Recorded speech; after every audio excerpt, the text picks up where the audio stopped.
जब एक वेश्या बनी पंडित की गुरु। एक पंडित जी कई वर्षों तक काशी में शास्त्रों का अध्ययन करने के बाद अपने गांव लौटे।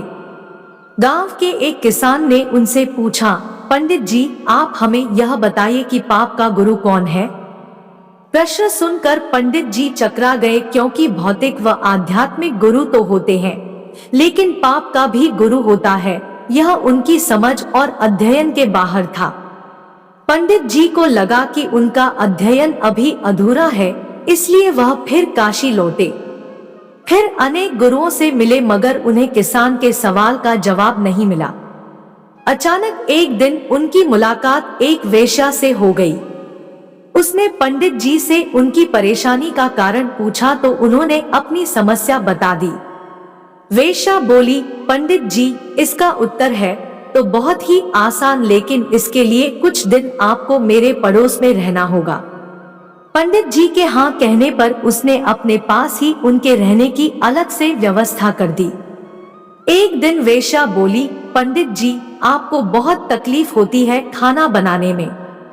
यहाँ देखने वाला तो और कोई है नहीं। आप कहें तो मैं नहा धोकर आपके लिए कुछ भोजन तैयार कर दिया करूं।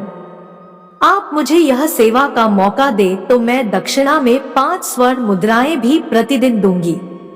स्वर्ण मुद्रा का नाम सुनकर पंडित जी को लोभ आ गया। साथ में पका पकाया भोजन अर्थात दोनों हाथों में लड्डू। पंडित जी ने हामी भर दी और वेश्या से बोले, ठीक है, तुम्हारी जैसी इच्छा, लेकिन इस बात का विशेष ध्यान रखना कि कोई देखे नहीं तुम्हें मेरी कोठी में आते जाते हुए।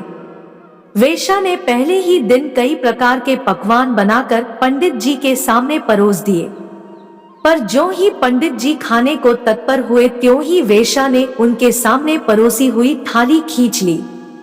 इस पर पंडित जी क्रुद्ध हो गए और बोले, यह क्या मजाक है।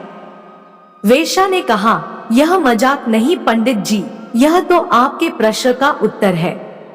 यहाँ आने से पहले आप भोजन तो दूर किसी के हाथ का पानी भी नहीं पीते थे, मगर स्वर्ण मुद्राओं के लोभ में आपने मेरे हाथ का बना खाना भी स्वीकार कर लिया। यह लोभ ही पाप का गुरु है। दोस्तों, वीडियो पसंद आया हो तो वीडियो